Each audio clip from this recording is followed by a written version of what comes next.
नमस्कार मंडळी, आजचा ब्लॉग जो आहे तो आलूच्या पराठ्यांपासून सुरुवात होती आहे. कारण की आधीला आलूचे पराठे खायची खूप इच्छा होत होती म्हणून मी ती केली. लगेच घरातली कामं आवरली, पटकन तयार होते आहे. बाजारात जायचं आहे, अक्षय तृतीया आहे, काहीतरी खरेदी करायलाच पाहिजे. तर सध्या सोनं चांदी काही खरेदी करणार नाही कारण की माझा तेवढा बजेट पण आहे आणि सोन्याचे भाव तर सध्या आकाशाला पोहोचले. म्हणून मी या शॉपमध्ये आले देवाचं काही साहित्य घ्यायला. सगळं साहित्य वगैरे घेतलं आणि लगेच घरी आले. तर इथं पूजेची मांडणी म्हणजे तयारी करून घेतली, लगेच स्वयंपाक केला आणि आता पूजेची मांडणी करते. तर पहिल्यांदा करते, तेवढं काही माहीत नाही आहे मला, पण जसं शेजारच्या ताईंनी सांगितलं ना तसं सगळं करून पाहते. तर इथे मी छान एक पीस आहे तो आतरला आहे चौरंगावर. त्यावर माता लक्ष्मीचा फोटो क्लीन करून ठेवला, बालाजी महाराजांचा फोटो ठेवला.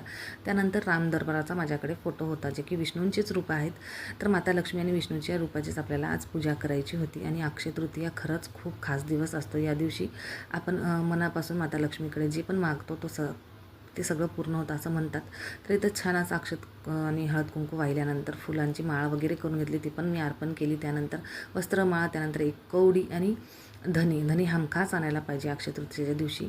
तर इथे एक पोटली करते मी लाल कपडा, त्यामध्ये एक जायफळ, 2 इलायची, 2 लवंग, थोडेसे धने, थोडीशी हळद कुंकू, अक्षता वगैरे सगळं टाकून बांधून मी आता माता लक्ष्मीच्या चरणी अर्पण करते आहे.